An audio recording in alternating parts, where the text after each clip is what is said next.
Assalamu alaikum warahmatullahi wabarakatuh. Ummanni Oromoo addunyaa kanarra jirtan baga jiraattan isiniin jenna. Kun akkuma kaleessa waadaa isinii seennee turretti naannoo sa'aatii 9 kan ta'u akka biyya Yamanitti suura abbaa maxxansinee turre. Suura abbaa Hilwaa yookaan Aamuun tan jedhamtu waan torbee kana keessa ta'ame biyya Jaarmaan keessatti tan jaartii weellisaa Taajuu Shurrubbee kan taate kunoo abbaan isiitis kana yaadota isaanii kaleessa dubbatanii turan. Hedduu isaa immoo konnekshinii biyya keenyaa dadhabaa waan ta'eef gama galgalaatti maxxansuu hin dandeenye. Amma tamsaasa kallattii gubbatti kunoo abbaa isiitis akkuma argaa jirtan kanaadha. Namoonni ammaan tana liif kana keessa jirtan hadaraa Oromummaadhaa dirqama Oromummaadhaa sheer gootanii qooddanii akka waliin geettan barbaanna. Gama kiyyaan yaadicha abbaa isinii dhiyeessee fedhii abbaan qabu ilaalcha akkamii akka qabu namoonni ilmoon irraa waa ta'e miti. Akka Oromoo tokkootittu quuqama guddaatu namatti dhagama isa abbaa kana dhiisaa jechuudha. Biyyoota adda addaa kana keessatti waan addaatu jira. Namoonni gariin taatee kana awwaaluudhaaf katattaafataa jiru. Biyya irraas ta'e biyya adda addaa keessas ta'e warreen ukkaamsuuf dhoksuuf waan barbaadan akka awwaalamtu gochuuf illee kanneen hawwii qaban jiru. Garuu ammoo inni kun hin danda'amu. Maaliifiyyuu otoo abbaan hayyaman goone otoo abbaan isiidhaa jiru otoo abbaa waan gaafatin hanga ammaatti maqaan fuul miidiyaa kana gubbaatti deddeemaa jiru maqaa Hilwaadhuma jedhuun. Hilwaa koye jechuun toora miidiyaa isiitiin kan beekamudha. Garuu akkasii miti. Isiin ammoo Aamuun Isaa Ahadan Mahammadi. Hanga ammaatti Isaa Ahadan Mahammad kun irraa awwaalamee irraa haqamee jira. Yaa ummata keenya yaa Oromoo, wanti kun gaariin ta'u abbaa nama dhalche utoo abbaan jiru nama haqanii maqaadhuma duwwaa ofii isaaniitiin moggaasanii maqaa kanaan deemuu gaariidha miti. Mee hundumti keessaniyyuu abbaan maal akka jedhu wajjin dhaggeeffannaa. Assalaamu alaikum warahmatullahi wabarakatuh. Mee sagalee teessan sirriitti ol fuudha. Namoonni addunyaa irra jiran miidiyaadhaan isin hordofaa jiran taatee kana wal dhahee wal dhibdee guddaa uumee jira. Jalqabatti mee isin eenyu jedhamtu? Isaa Ahadan Mahammad. Isaa Ahadan Mahammad jedhamtu. Dhaloonni keessan? Dhaloonni yaa Dadarii Laga Muumichaa. Dadar Laga Muumichaati. Tole Hilwaa yookaan ishee mucayyoo teessan tana biyya Jaarmaan keessa jirtu maqaan isii ganamee ganamaadha. Isin biratti kan isin baaftaniif eenyu ture? Aamuun Isaa Ahadan Mahammad. Aamuun Isaa Ahadan Mahammadi. Eessatti dhalatte? Sanaatti dhalatte. Turtii waggaa meeqaa booda gama biyyaatti isin biraa deebite? Amataa 17 almaat deebise. Eega gama biyyaatti deebite. Ayyee. Tole Aamuun Isaa Ahadan Mahammad intala teessanii haati manaa teessan haati Aamuuniin deesse maqaan ishii eenyu? Atiqaa Ibrahim Mahammad. Atiqaa Ibrahim Mahammad. Dhaloota anoo isiin? Isaa Qooyi. Isaa Qooyidha. Tole Aamuun gaafa gama biyyaatti deebitu eessatti deebistan?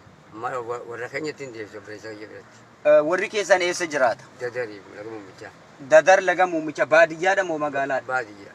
Okay, baadiyyaadha. Erga isiin tuni Aamuun yookaan Hilwaan gama biyya Jaarmaan deemuu isin waan quba qabdu qabdanii? Waan takka illee quban qabu oduu deddeemtuun baatii jaaduratti yoon ta'e deemte jechuudha malee waan takka quban qabuuti. Sagalee keessan sirriitti ol fuudha. Akka isiin biyya alaa deemtu baatii jaadura dhageessanii garuu saniin achitti waan biraa waan quba qabdan hin qabdan. Tole amma isiif rabbi rahmata haa godhu.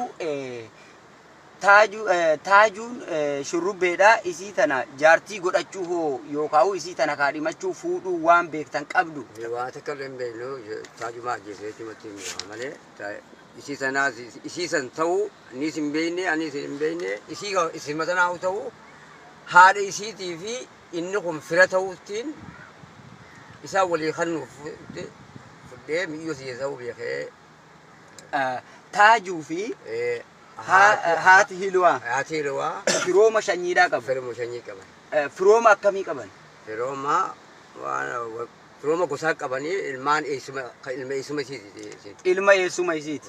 Tole mee waan ta'e hundaa'u rabbiin nagaa haa buusu. Ammaaf isin akka yaaddanitti akka fedhii keessanitti kan isin barbaadan du'a mucayyoo teessanii tana biyya Jaarmaan keessa jirtu keessaayyuu Oromoota biyya jaarmaan keessatti argamaniif maal dhaammattanii maal jechuun barbaadan mee akkamitti yaada keessan ummata sanaan gaachuu feetan? Sirriitti mee sagalee keessan ol fuudhaatii ummata kana dhaggeessifadha.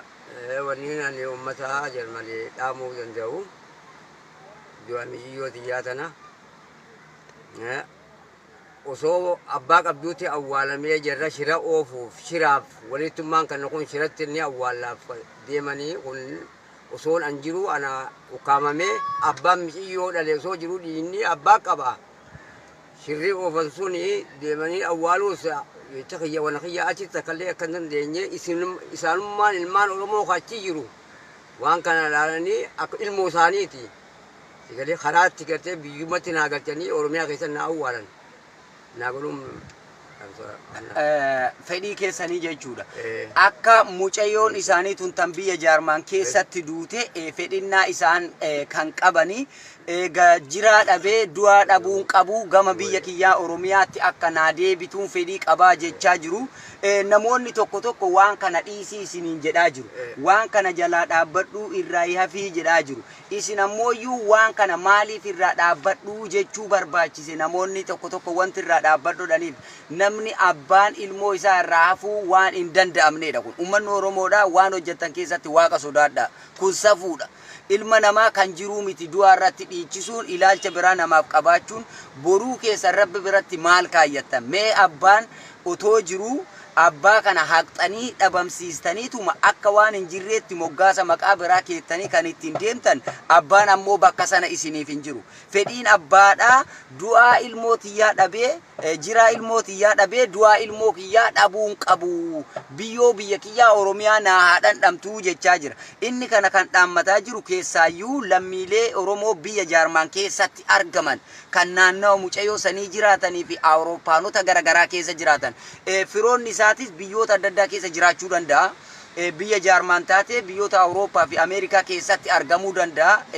Nama Isaa Adam Muhammad jedhamu kunis waan kana akka isaan isinitti dhaammataa jiranitti irratti hirmaattanii jiraa ilmoo tiyyaa kan dhabamte du'aan isii kun akka gama biyyaatti deebitu isiniin jechaa jiru. Sagalee dubbiidhaa hedduu isaanillee kan harkaan ciccite sababa gaddaan liqinfamuuti.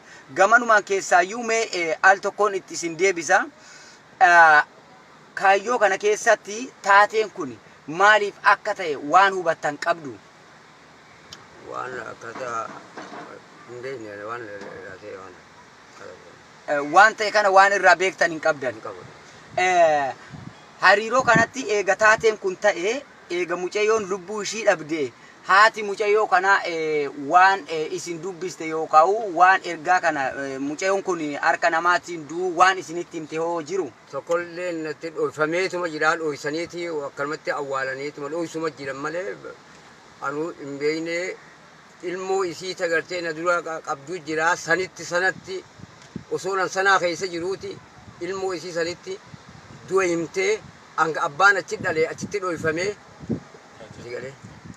eega bubbultee guyyaa meeqaan tam teenye mi'iyyoo tiyya ta'uu taajuu tunis bira isii ta'uu isaan isii itti kannuutiitiif akkasitti ilmoo tiyya ta'uu beeke.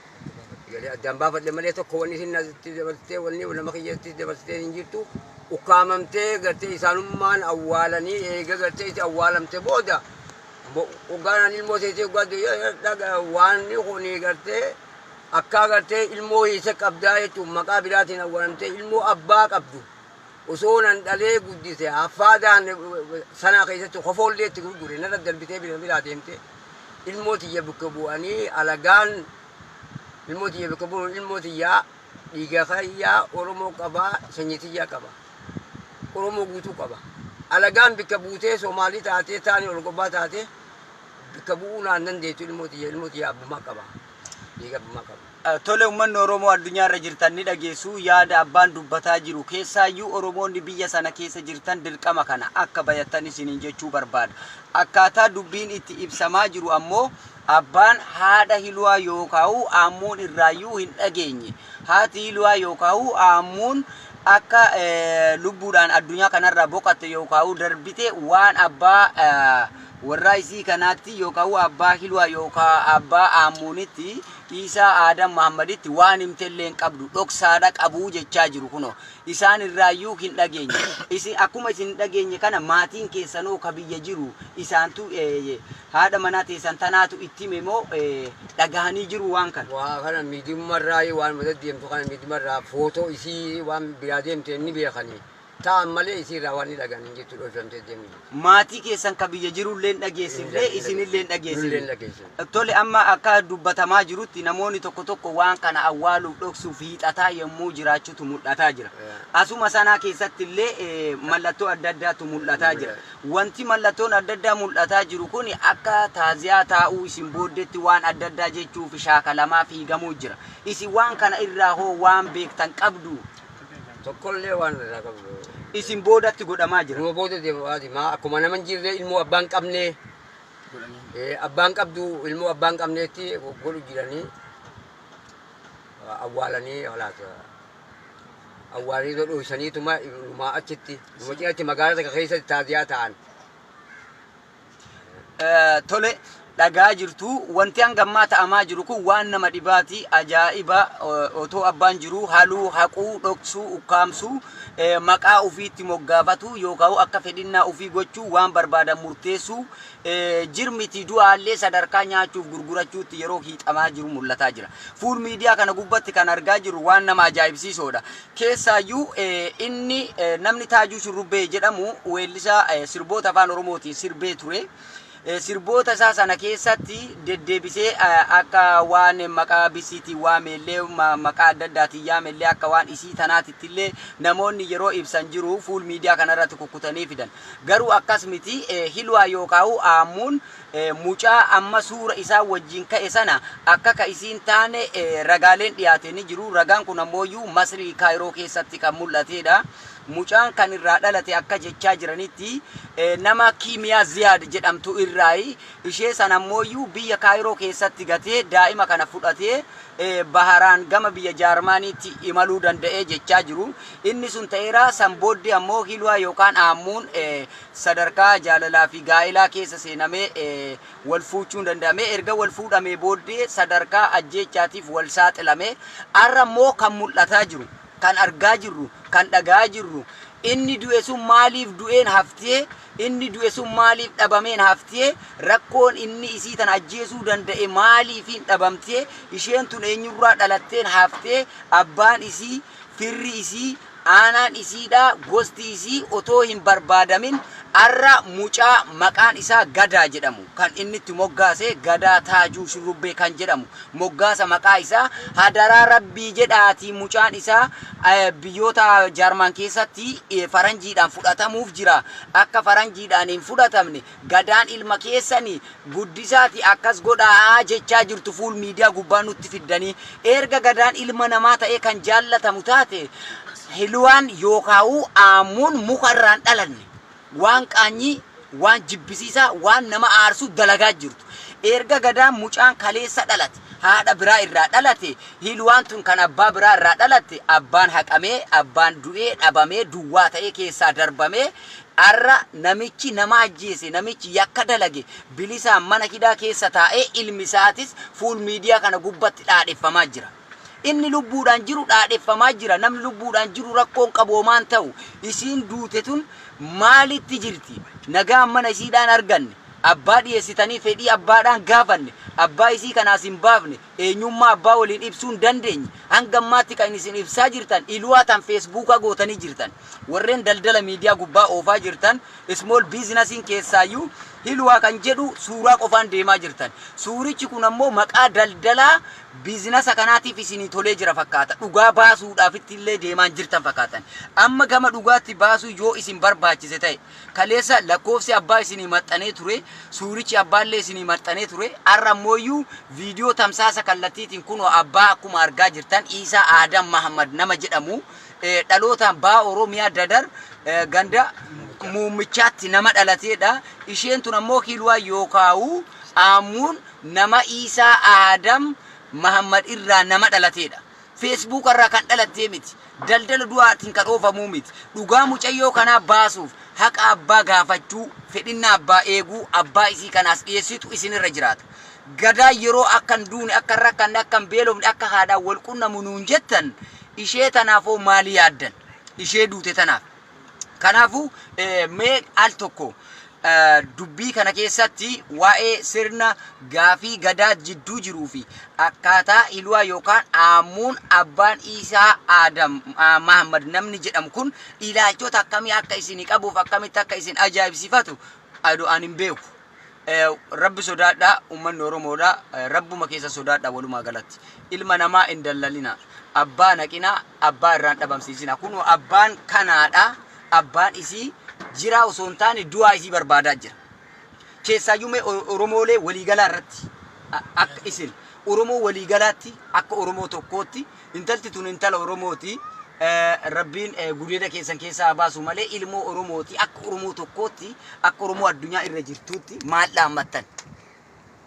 Ni annaan ballo ilmoon keessanii ta Oromooti ilmoon ta wasaati akkuma gartee wanna akkuma namni itti gartee walitti gargaarsaa wajjii ilmootiyyaa wanna ilmootiyyaa jirtuu dhabee du'aallee dhabuu hin danda'u biyyatti akkanaa galchan hin barbaada Oromiyaa keessa kana awwaalan.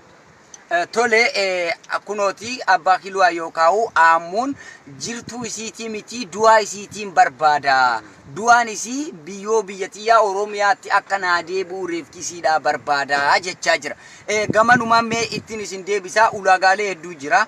Mucayyoon tun gaafa biyya kanatti dhalattu biyya Yaman magaalaa sanaatti dhalattee gaafa dhalattu unkaa yookaan saartifikeetti waraqaa ragaa dhaabbata UNHCR kanarratti ulaagaa waan achirratti isii tana guutan qabdu.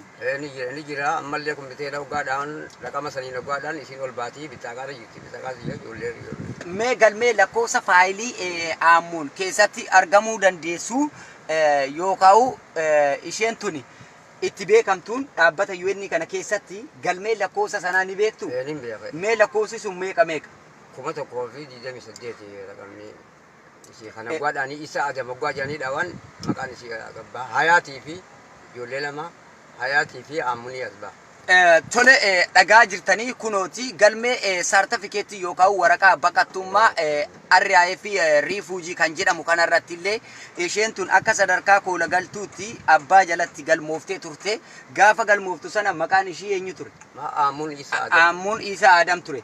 Galmeen lakkoofsa saartifikeetii kanaadhaa kan ittiin beekamu galmeen isaan jalatti argaman kan obbo Isaa Adam Muhammad jalatti argaman galmee lakkoofsa 1128 Isaa Adam Muhammad kan jedhamu dhaabbata UNHCR keessallee jirti aamuun.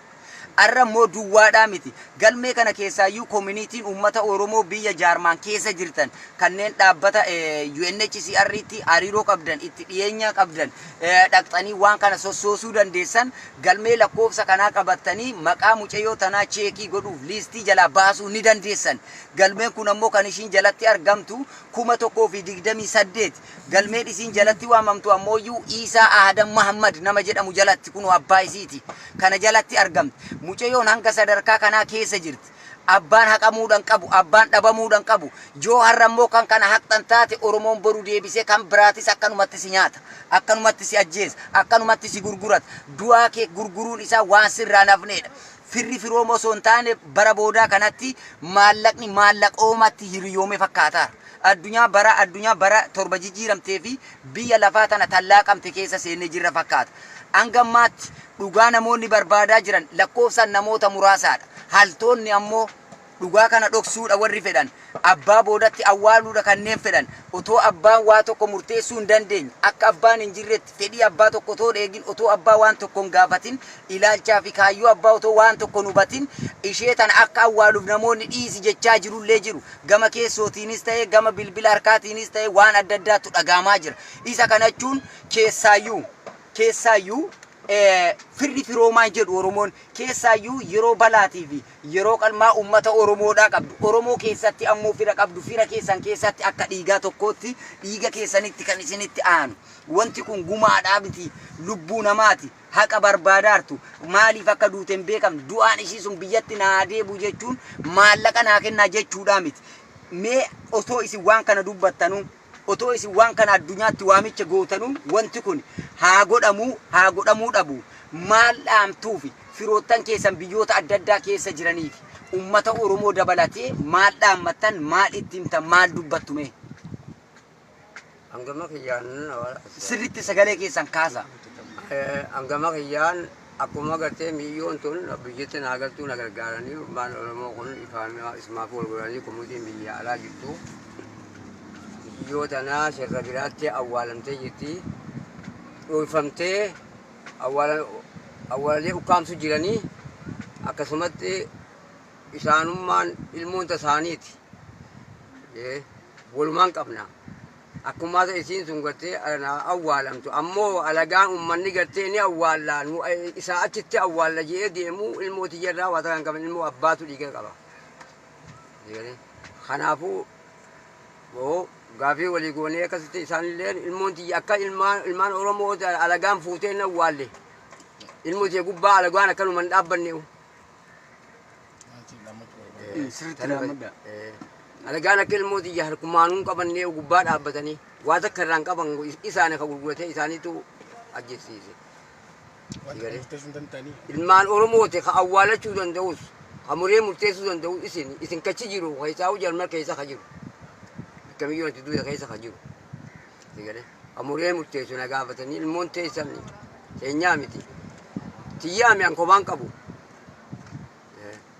waa takka wanneen kophaa qabuun qabu ilmoon teessanii akka gartee reefki isiillee maaliif foon tokkollee maan taane kaafi gartee ciramee namni waan akkasiisan namarra dalaguun shira hijaa biraatiif akkas gone malee hijaa biraati ta isin goosifte haadhaa goosifte hijaa biraatiif akkas goosisanii halaas hijaa dur walirraa qabaniif akkas goosisanii mucaan akkasitti cicciruun sun ilmoo kukkutanii akkasitti gartee karaa baasuun sun foon tokko shittoon takka biyyatti nagaltu lafa Oromiyaa keessatti ilmaan Oromoo kana takkitteen wanni isin dhaammachuu mee asirratti ummanni Oromoollee akka waa hubatu ummanni Oromoollee dhugaa jirtu akka irraa barachuu danda'u wanni kun isin duuba ta'ee mul'ataa jira dhugaadha wajjiin argaa jirru haadhaan erga gargar yookaan wal hiiktanii addaan deemtanii waggoota hangam lakkoofsiiftanii jirtu mataa diidamee wayii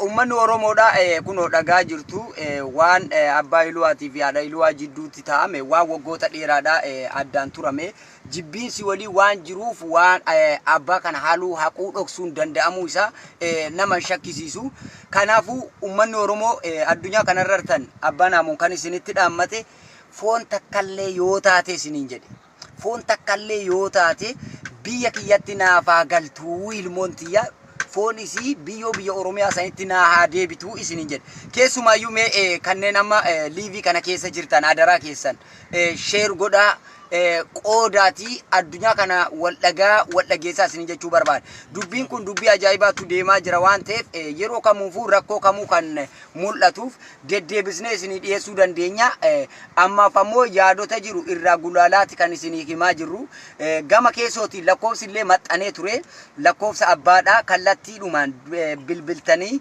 akka abbaa isiillee dubbisuu dandeessan akka fedhinnaa abbaallee kun akkuma fuul miidiyaa kanatti finnee isinitti dubbachaa jirru ulaagaa ilaa filamee kaayyoo isaallee akkamitti akka waan barbaaduu fi fedhinnaa jireenya caalaa erga duute du'aa sana akka hawwaa jiru du'aan kun ammoo akka biyyaatti deebi'u Oromoo tanatti dhaammataa jira kuni garuu akka nam tokkootti bakka buutanii yoo laaltan akka ilmoo Oromoo tokkootti amaanaan tokko yoo isinitti kenname joon obboleessa kiyyallee taate ilmoo Oromoo irratti yakka tokko erga dalage haadha manaatii miti ilmoo Oromoo tokko irratti karaa maletti safuu fi dabaa shiraa wanti raawwatame tokko waan qalbii nama cabsee hedduu nama gaddisiisuudha kun arramoo lubbuudhaan jirra fuul miidiyaa gubbaa dhufne waan barbaanne haasa'uu dandeenya garuu akkas miti dubbii haqa barbaachisa beektu haqni kun ammoo tokko biyyoodhaan dhabamuun qabu eega lubbuudhaan dhabamee biyyoodhaan dhabamuun qabu haqa biyyoo itti uffisanii irra tankaarfachuu jechuun abbaa dhoksuu abbaa ukkaamsuu dagachiisuu akka waan hin jirree godhuudha mee jiddumatti kanneen onlaayinii kana keessallee jirtan lakkoofsa isaatis isinii himuu dandeenya mee lakkoofsa keessan kan biyya kana furtuu yookaan bantuu kan itti argamnu amma bakki keessa jirru biyya Yaman magaalaa Adan qarqara galaanaa area bakka Kormaksar jedhamutti argamna. Teessoon keenya magaalaa Adan ta'ee ammaaf abbaan gama fuul miidiyaatiin lakkoofsa bilbilaa kaleessa isinii maxxansinee turre arrallee tamsaasa kallattiitiin namoonni footoo yookaan suura abbaa argitanii kiluwaadhaan wal bira jiru kan kaleessa argitan sun isuma kanaadha. Tamsaasa kallattii viidiyoo irratti illee kan argaa jirtanii isa biraa miti, waan hin mallee miti, waan maluudha dhugaa jirtuudha dhugaan jirree miti. Mee gamanumaan lakkoofsa keessan deddeebi'ee namoonni waan kanarratti kanneen hin dhageenyellee kanneen dhaganii bakka garaagaraa teessanii kan daawwataa jirtan miidiyaalee adda addaatti kan hordofaa jirtan kun abbaan isaa dhaamsota adda addaa isinii qaba. Ergaa inboxiis ta'ee bilbila harkarraatiin abbaa qunnamtanii rakkoo abbaa furuudhaaf mee lakkoofsa keessan itti fuufa. Torba torba sagaltam soddomii takka afurtamii takka xumurri isaadha 6 jechuudha. Bilbilli kun mee irra deebi'a namoota kanaaf akka galuutti irra deebi'ama. Kun kana ta'etu hedduu isinii maxxansuu dandeenya. Kanatti waan dhaabbatu obboleeyyan kiyya kun hedduu waan nama gaddisiisu hedduu waan nama ajaa'ibsiisu. Bilbilichi isaanii torba torba sagaltama soddomii tokko afurtamii takka 6 torba torba sagaltama soddomii takka afurtamii takka 6. Bilbilli kun ammoo biyya Yamanii bantuu isaa ni beektan jedhee amanaa pilaasii 967 kanaan banamaa pilaasii 967 yoo gootanii bantuu bilbila biyya Yamanii. Teessoon abbaan keessa jiraatu biyya Yaman magaalaa Adan eeriyaan isaa Kormaksar keessatti argamu. Sababni abbaan bakka kana jiraachuu danda'e duraan jireenyi isaanii magaalaa sanaa ture.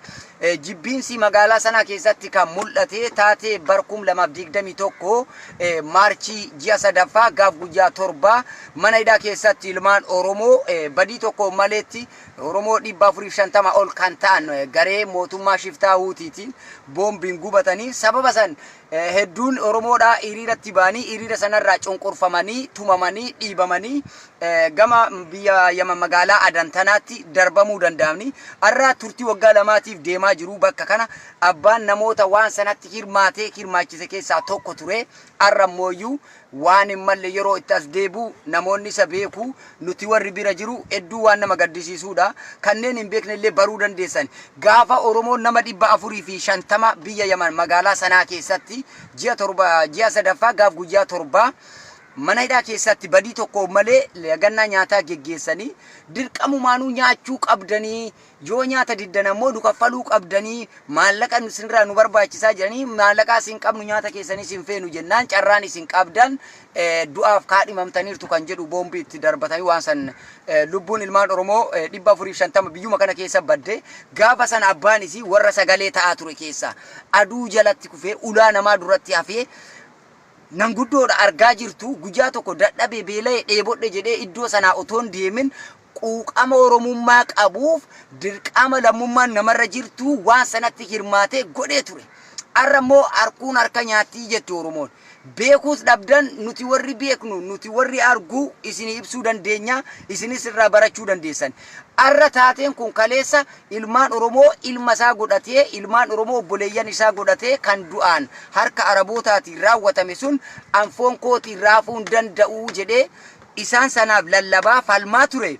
Maatii isaatti deebi'amee ilmoon isaa harkuma hin taaneen yeroo akka tasaatti lubbuun ilmoo isaadhaa dhabamtu ummata Oromootis gadda guddaatu dhagama. Keessaayyuu abbaan isaa waan kana san jedhee isinii himuu danda'u hin jiru. Hangam ilmoo namaatii miti, ilmoon abbaa qabduu miti, abbaa ilmoo qabuu miti.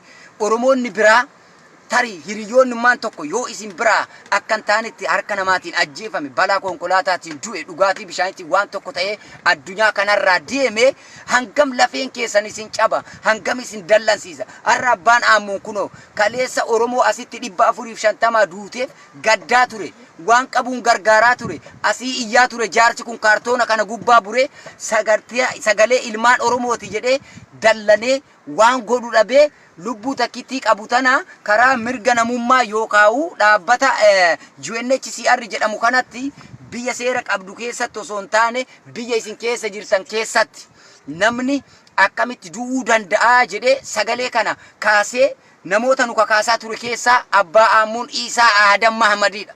Har'a immoo obboleettiin teenya ilmoon isaadha Hilwaa yookaan Aammuun Isaa Adam Mahamad har'a sadarkaan isin keessa jirtu sadarkaa biyyoo keessa jirti. Har'a immoo sadarkaan abbaan itti jiru kaleessa gaddisiisaa namaaf ture. Har'a immoo iyyuu gaddaa mataa isaatti galee jira.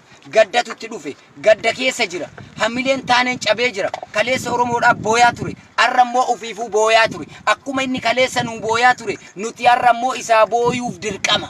Nuti har'a immoo isaa iyyuuf dirqama. Isaaf osoo hin taane dhugaadhaaf kaleessa inni gaafa waan kana iyyu ofii isaatiif osoo hin taane ilmaan Oromoo kaafanillee deebi'anii akka kanatti hin deebineef. Akkan gubanneef akkan duuneef tasa ilmaan Oromoo lubbuun baduun qabdu yoo baddellee taate Oromoon addunyaa irra jirtan akka dhagahuuf wanni kun taasifame. Har'a immoo dirqama obboleettii teenya Hilwaa yookaan Aammuun Isaa Adam Mahamad nu biratti obboleettii teenya abbaa isii biratti ilmoo isaati. Intalti tun intala Oromooti. Badiin fedhame dalagamee yakki fedhame hojjetamee yakki intala Oromoo takka sirna albeetiin waan fedheen haa ta'u haa hudhamu haa qaqqalamu akka fedhetti ajjeesuu mirgi isaa eeyyamame kan mataa isaatii fi kan warra isii tana akka addunyaa tanarraa dhabamtu taasiseefuu shira xaxxootaatiin malee eenyullee ta'ee eenyummaan illee sadarkaa kanatti ilmoo isaa kan jaallatuu fi saboonni ilma isaa sadarkaa kanatti ilaallatu tokkollee hin jiru. Kun gaddarraa gaddan taaneetu nutti dhufe. Gaddarraa gaddan taanee nutti mul'ate. Kaleessa viidiyoon tokko kan isinii dhiyaate keessatti miira gaddaatiin kan liqinfame ture. An viidiyoo isinii maxxansuu hin dandeenye. Hedduu isaadhaa biyya kanatti amma sa'aatiin kun guyyaadha. Biyyoota Eeshiyaa keessa jirra. Gama halkaniitti ammoo namoonni hedduun dalagaa waan hin qaban ta'eef hedduu laayinii seenanii fayyadamu. Amma sadarkaa kana keessatti hojiidha jiru.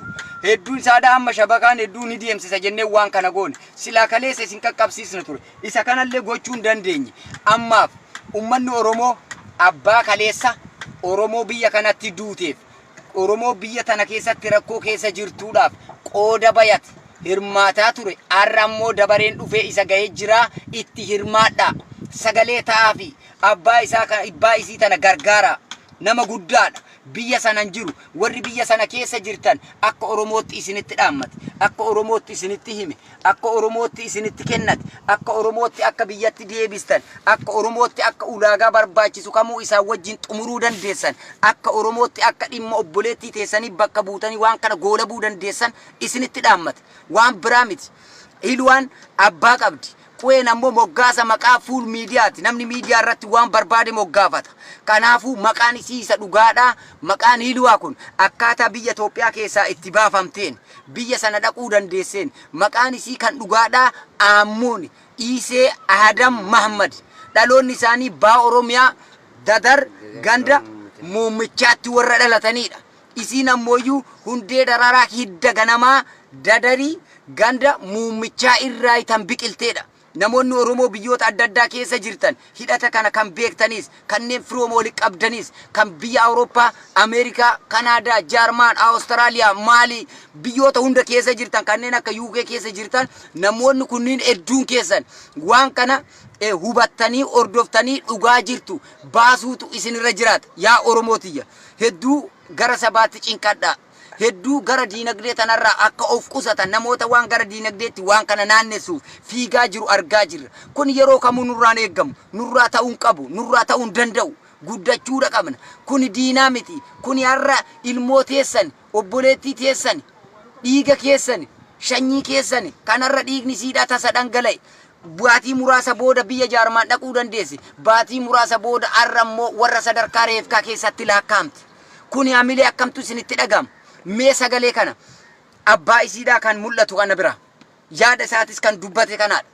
Yaadichi isaatis jiraa isii erga dhabe du'aan isiidhaa biyya kiyyatti akka naa deebi'u isiniin jedhe akka walii qooddan akka sheergootan akka wal dhaqqabsiiftan isin gaafanna waan biraatii miti kanumaan akka nu gargaartanidha. Keessaayyuu qoodii kana keessatti namoonni dhimmi ilaallatu kanneen koomunitii adda addaa keessa jiraatan waan kana ordoftanii dhifoomsuuf yookaan dhugaa dirree baasuudhaaf kunooti abbaan isii Isaa Adam Mahamad bilbila isaatis isinii himne gama barruutiinis isinii maxxansina irra deebine abbicha wajji dubbattu abbichi ammoo iyyuu jiraa erga dhabe du'aa isii akka gama biyyaatti deebuu barbaadaa jira na booddeetti akkan awwaalamne jedhe na booddeetti jiraa kiyya dhabee du'aa kiyya dhabuun qabu isiniin jedhe na booddeetti intalti xiyyatuun harka alagaatiin akka nyaatamne isiniin jedhe nyaatamuu lubbuudhaa dhabde jirtuun isii duutuun isii kun akka isin harkaan nyaatamne isiniin jedhe harka alagaatiin alagaan waan kana ukkaamsuuf dhoksuuf dabsuuf hiixataa jiru hamuummachaa jiru dhoksuudha barbaadu abbaan ammoo waan kana hubatee jira isinis hubadhaa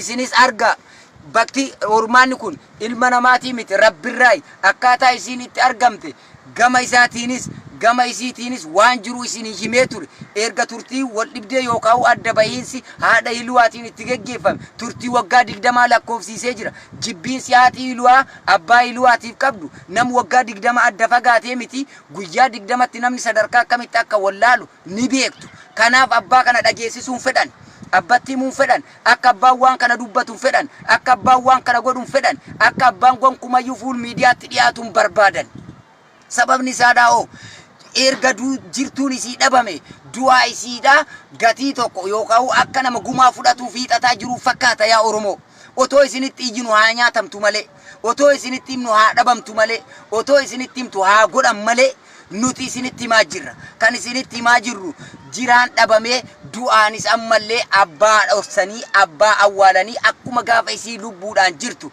isa boodatti dhoksanii nikaa godhanii gurguratanii isa booddeetti intalti tun gurguramte heeruma osoo hin taane kaadhimamuu osoo hin taane ajjeechaa lubbuu gurguramte kun heerumaa miti kun heerumsiisaa miti kun bultii ijaaruu miti kan abbaa boodatti ta'e kan abbaa booda godhame gochi kun ka deemeef gochi kun ka itti fuufeef kan abbaa boodatti raawwatameef gurgurtaan kun qircaana lubbuu foon isii ciccirsiisanii addunyaa kanarraa akka isiin goolabamtu godhuudha malee kuni heerumsiisa bultii ijaaranii jireenyaaf akka geggeeffattu godhuudhaan agarsiisu kuni miti Oromoo otoo ta'e har'a abbaan isiidhaa kana heerumsiisa eega feete abbaatu ni kana nama godha abbaan hin duune gaafa abbaan du'eeyyuu yoo obboleessa qabaatte obboleessatti yoo obboleessa dhabde adeeratti kanaan alatti raawwatame otoo abbaan lubbuun jiru otoo adeerri jiru otoo firri meeqa jiru isa booddeetti gurgurtaan kun raawwatame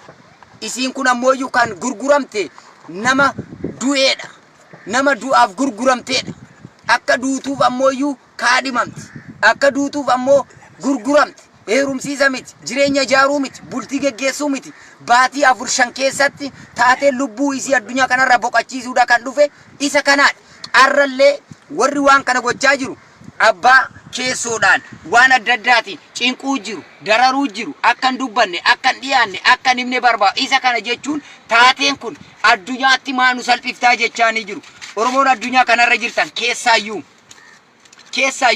Oromoon biyya sana keessa jirtan firaa fi firiidhaan hin barbaachisu dhugaa jirtuuf haqa jirtuuf qabsaa dhugaa jirtuuf qabsaa muca yoo waan feete yoo balleessite badii feete yoo dalagde du'aadhi fi kaadhimamuun qabdu du'aaf kaadhimamuun qabdu yakka isiin dalagde badii isiin dalagde fuul miidiyaa gubbaa fiddanii bakka akkasii dhaqxe waan akkasii dalagde jettanii warri dallaala booddee walitti nama dhooftanii sheexaanaatu kana godhe jechaa jirtu lakki sheexaana nagarree nuti sheexaanni matama keessan kan isii Hiluwaa yookaan aammuun Isaa Aadam Muhammad akka duutu hawwitan godhantu goosiftan waan biraan qabu hin jiru wanni biraa walitti naqxamee kaate seexanaadhaa miti isinumaatu namni bareedaan tokko maa nama jibbisiisa namni bareedaan tokko amalli badaan maa kennamaaf namni bareedaan tokko du'aaf maa kaadhimama namni bareedaan tokko hammeenyatti maa darbama akkuma kaleessa galgala yeroo suuricha kana isinii maxxansu isinii fidaara viidiyoon isiniin jedhe sana keessatti silaa sa'aatii sana ture viidiyoon daqiiqaa 8 dheerate deemuu dide konnekshiiniin baay'ee dadhabaadha aplood gochuu dadhabeen dhiise suuricha san qofatu deeme suura san gartan yaan haa ta'u suuricha sanaafi arra abbaan isin na biratti argaa jirtan kun kan biraati wacuun isisuma kanaadha inni isisuma kanaadha abbaan isii kanaadha kanaan alatti kan biraan jiru warri maa akkan awwaalamtu akka akkas taatu callisi hin dubbatin siifuu dhiifne maal godhi akkas godhi warri jedhaniin biyyoota garagaraa keessa kanneen akka Suudi Arabiyaa Masri biyyoota adda addaa keessa ilma isaatiif ilma Taajuu Shurrubbeetiif fuul miidiyaa kana gubbatti Oromoo nu hiraarsaa jirtan arra eega gadaa taajuu shurrubbee Oromoo ta'e Hilwaa yookaan Aamuun Isaa Aadam Mahamad Tigreedha. Amaara du'aan isiin dubbatamu haqni isiin baafamu maaliif akka duuteen baru duuti isii sun erga taate biyyatti akka deebitu hayyaman qabu abbaan hin gaafatamu waan deebisu waan dubbatu ilmoo inni taajuu shurrubbeedha. Gadaa akka haadha isaatiin wal argu yookaan akka gama haadhaatti deebu jettanii as gubbaadha azaanaa jirtu. Yeroo hedduu gaafa du'an caalaa Oromoon gaafa jiran caalaa gaafa du'e nama faarsaa jiru. Garuu dhugaadha. Namoonni hedduun har'a immoo inumaayyuu gaafa du'an nama faarsuu sanarraa gaafa du'an harma nama aarsuutti jijjiirtanii jirtu.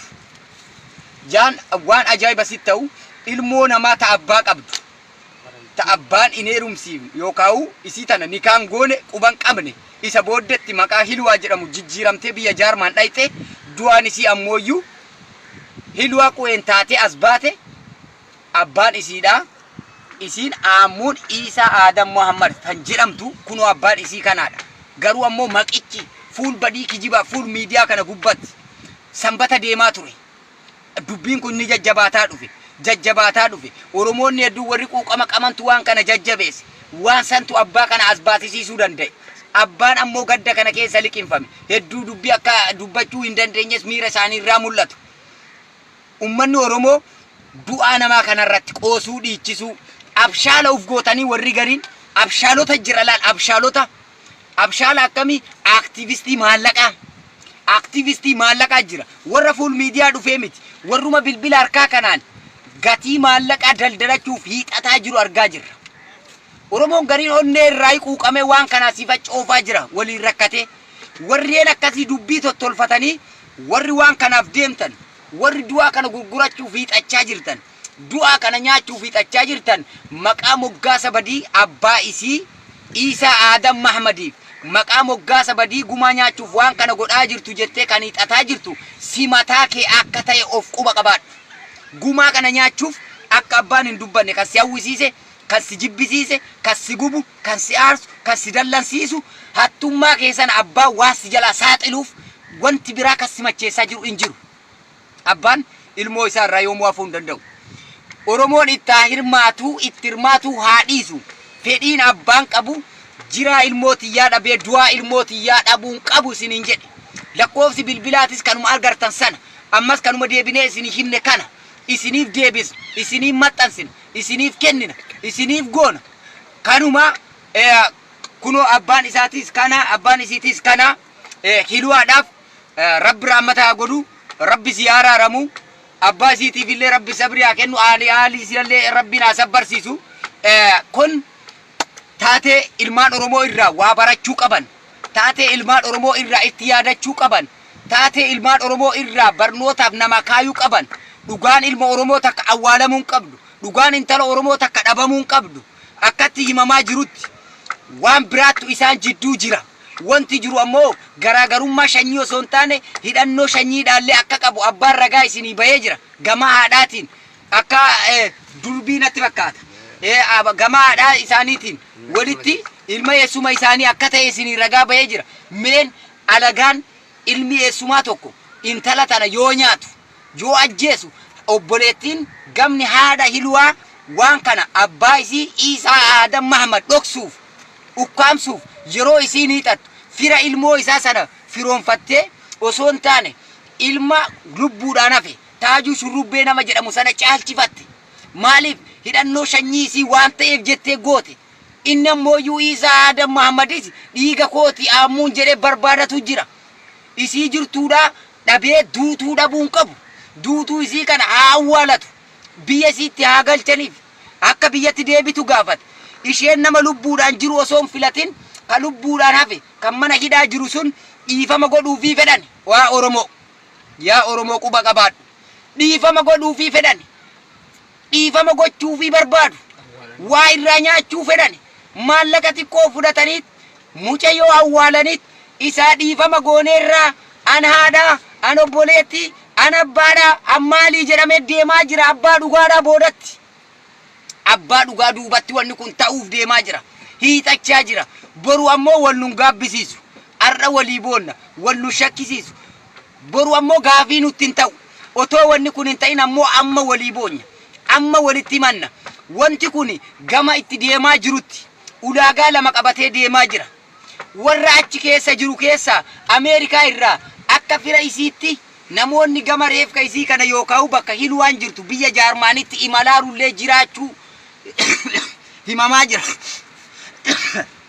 dhiifama wanti kun gamatti deemuun isaa kun abbaa haqaa jiru abbaa dhoksu jiru abbaa ganuu jiru abbaa halutti jiru abbaa wallaalutti jiru biyya Ameerikaa irraa kaamee gama kana yeroo dhufu kan dhufamuuf dhugaa intala tana baasuufi miti dhugaa intala tana galchuufi miti mucayyoo tana awwaaluudhaaf taajuu shurrubbeedhaa dhiifama godhanii ofii isaaniitii baasuuf deeman arrallee isii albeedhaa cicciramtee lubbuu dhabde intala Oromoo Ammuun Isaa Adam Mahammad tan jedhamtu biyya Jaarmaan keessatti harka weellisaa taajuu shurrubbeetiin addunyaa kanarraa lubbuun isii godaante gama boodaatti ammoo Oromoo dhiifamaan achi keessaa bahee fuulduree keetti mul'achuu deema kun kata'amaa jiru ammoo Isaa Adam Mahammad boodatti Isaa Adam Mahammad duubatti isaan duubatti godhamaa jira isaan addatti godhamaa jira isa booddeetti raawwatamaa jira kan barbaadamaa jiru akkan dubbanne akkan himne akkan mul'anne siifuu dhiifne maalli isaniif gumaanaa kaffalaa isiniin jechaan jiru maallaqa naa ergaa isiniin jechaan jiru intala tiyya na boodatti gurguratan kun heerumsiisa miti du'aaf gurguramte duutee jirti na boodatti duute du'aa isii sanarraa miti kan barbaadaa jiru har'a biyyuma katti foon takkaallee haa taatu qircaana qincaaramtee badde sana keessa biyyoo biyyattii abbaa kiyyaa Oromiyaatti akka naaf awwaalamtu yookaan